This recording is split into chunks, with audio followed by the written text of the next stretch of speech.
प्रणाम आप सभी को। मेरा नाम रोशन है। दोस्तों, आज मैं आपके लिए लेकर आया हूँ हिंदी साहित्य के महापंडित श्री विष्णु प्रभाकर जी की एक बहुत ही लोकप्रिय कहानी, जिसका शीर्षक है अमर निराशा। तो आइए शुरू करते हैं कहानी का पाठ। निराशा की लहरें हिलोरे मार रही थी। वह दिन रात चिंता की चिता में जल रही थी। फिर भी आशा की रंग बिरंगी रेखाएं हृदय में चमक ही उठती थी। उसे अपने जीवन की ममता तो नहीं थी, पर वात्सल्य की लालसा मरने भी नहीं देती थी। उस छोटे से संसार में कमल ही सब कुछ था। उसी की ओर देखकर उसने जीवन की अभिनयशाला के अंतिम पर्दे पर दृष्टि डाली थी। वृद्धा ने नतमस्तक होकर प्रार्थना की, जगदीश, मेरे कमल को पास कर दो। उसकी आंखें उमड़ आई। सचमुच गरीब किसान अपने खेतों में बीज डालकर आकाश की ओर बड़ी आशाएं लेकर निहारा करता है। बूढ़ी अम्मा अपनी पुत्र वधू के गर्भफल की बड़ी बड़ी कामनाएं लेकर बाट देखा करती है। सबसे अधिक करुणाजनक दशा है उस निर्दोष विद्यार्थी की, जो साल भर की मेहनत के बाद परीक्षा फल सुनने के लिए पागल रहता है। माताजी, मैं पास हो गया, कमल ने प्रसन्न होकर कहा। माँ की आंखों में हर्ष के बादल उमड़ पड़े। विह्वल होकर उसने कहा, भगवान तुम्हें जीता रखे। बेटा, कौन नंबर रहा? सबसे पहला। तो कमल, छात्रवृत्ति भी मिलेगी? आशा तो है। वृद्धा क्षण भर के लिए अपने को भूल गई। फिर अबोध शिशु की तरह हंस पड़ी और दो गोल गोल मोती उसकी सूखी आंखों से टपक कर अनंत की विस्मृति में भटकने लगे। उसने सालिग्राम के चरणों पर माथा टेक कर कहा, हे सालिग्राम देवता, मेरे कमल को छात्रवृत्ति दिलवा दो। एक दिन तार आ ही गया। कमल को 2 वर्ष तक 6 रुपए मासिक छात्रवृत्ति मिला करेगी। हर्ष से फूला कमल साथियों को सुसंवाद सुनाने बाहर चला गया। वृद्धा की कुटिया से हर्ष का समुद्र उमड़ पड़ा। उसने हाथ जोड़कर परमेश्वर को प्रणाम किया और अपने फूटे भाग्य को सराहा, जो इतने दिनों के बाद जुड़ा था। पड़ोसियों ने भी आकर हर्ष प्रकट किया।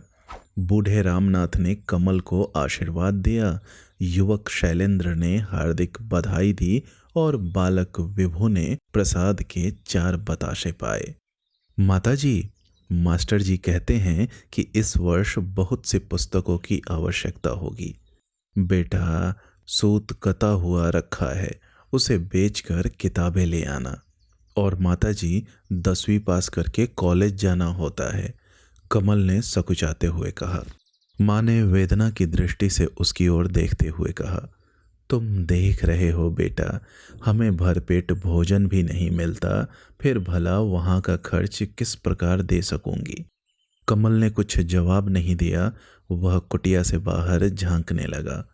गोधूली का समय हो रहा था। उधर आकाश में चंद्रदेव के स्वागत की तैयारियां हो रही थी। छोटी छोटी ताड़िकाएं मार्ग में इधर उधर भटक रही थी।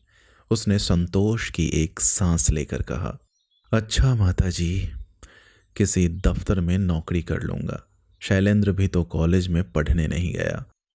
हाँ बेटा, महीने में 50 रुपए लाकर माँ के हाथ पर रखता है। उसने एक ठंडी सांस ली। माताजी, जब मैं नौकर हो जाऊंगा तो बड़े मकान में रहा करेंगे। तब तक लल्लू भी पढ़ने लगेगा, उसे कॉलेज अवश्य भेजेंगे। बुढ़िया हंस पड़ी। वह सोचने लगी, क्या मैं इतने दिन जी सकूंगी? आशा की कलम को कल्पना की स्याही में डुबोकर वह अपने दिल पर भविष्य के चित्र खींचने लगी। परंतु उन्हें देखने वाला कौन था?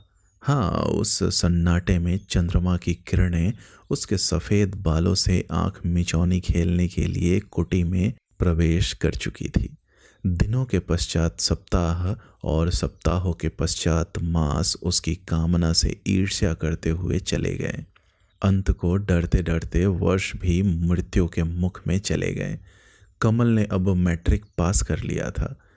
क्यों, बड़े बाबू के पास गए थे? वृद्धा ने व्यग्र होकर पूछा। क्या कोई बात हुई थी? हुई थी। हेड क्लर्क बाबू कहते थे कि आजकल सरकारी अमलों में छांटी हो रही है। किस लिए? कमी के कारण इस बार कांग्रेस की लड़ाई में सरकार को बहुत हानि उठानी पड़ी है। वृद्धा ने लंबी सांस खींचकर कहा, समय भी गरीबों का साथ ही नहीं है। गरीबों के तो सब बैरी हैं माँ, कमल ने सचेत होकर कहा। नहीं बेटा, गरीबों के पालन करने वाले भगवान हैं। भगवान? भगवान तो मन बहलाने का खिलौना है। यदि भगवान कुछ होता तो ये बड़े पेट वाले हमें इस प्रकार न दुड़दुड़ाते।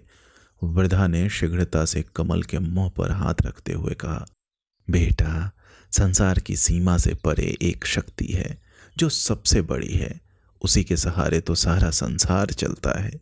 यदि हम उसे भूल जाएंगे तो हमारा नाश हो जाएगा। कमल ने मन में ही कहा, इस बेकसी से तो नाश हो जाना ही अच्छा है। सांझ का समय था।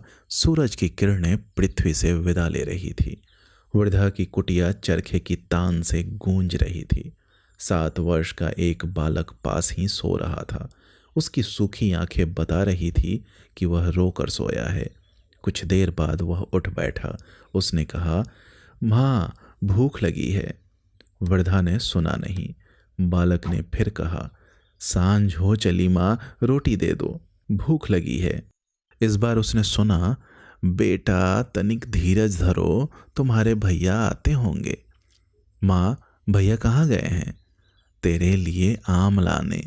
बालक प्रसन्न हो गया। उस निर्दोष बालक के लिए आम एक बड़ी लुभावनी वस्तु थी।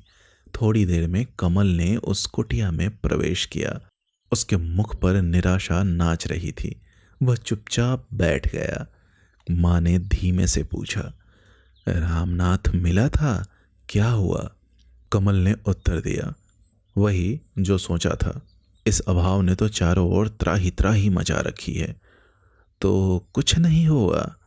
वे कहते थे, हिसार फार्म में एक हरवाहे की जगह है, 10 रुपये मासिक वेतन है, 10 घंटे खेत में काम करना पड़ेगा। सोचता हूँ कर लूँ। भगवान, क्या संसार में हमारा कुछ भी नहीं? उसने रो दिया। आज उसके धैर्य का बांध टूट गया। माँ को रोते देखकर बालक आम को भूल गया। वह भी रोने लगा। कमल को रोना नहीं आया। वह बैठा बैठा अदृश्य की ओर ताकता रहा। वह देख रहा था कि इन निर्दोष आंसुओं में कितनी शक्ति है। वही पुरानी तान। पूरे 365 दिन चरखे की माल में लिपटकर घूम गए। कमल ने हरवाहे की नौकरी स्वीकार कर ली थी। कुल मिलाकर 11 रुपये पड़ जाते थे। 7 रुपये अपने पास रखता था और 4 रुपये माँ के पास भेज देता था। वृद्धा उन 4 रुपये में अपने चारों युगों का संचित किया हुआ पुण्य देखती थी। यद्यपि चांदी के 4 टुकड़ों के वास्ते अपने प्यारे बेटे को आंखों से ओझल करके उसे सुख नहीं था। व्यवस्था ही तो सब प्रश्नों का एकमात्र उत्तर है। कभी कभी अनंत दुख के बाद सुख की घटनाएं अमर निराशा का संदेश लेकर आया करती हैं। आज फिर संध्या का समय था। वृद्धा कुछ अस्वस्थ थी। कुटिया के एक कोने में पड़ी हुई कराह रही थी। उसकी आंखें बरस रही थी और वह मुट्ठी भर हड्डियां ज्वर की भीषण ज्वाला में जल रही थी।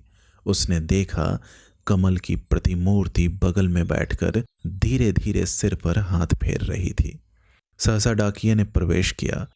हिसार से तार आया है, ये शब्द उसके कानों में गूंज उठे। उसने कांपती हुई हड्डियों को ऊपर उठाकर कहा, प्रभु, मेरे कमल की रक्षा करना। किंतु उस दिन वे शब्द प्रभु को सुनाई नहीं दिए।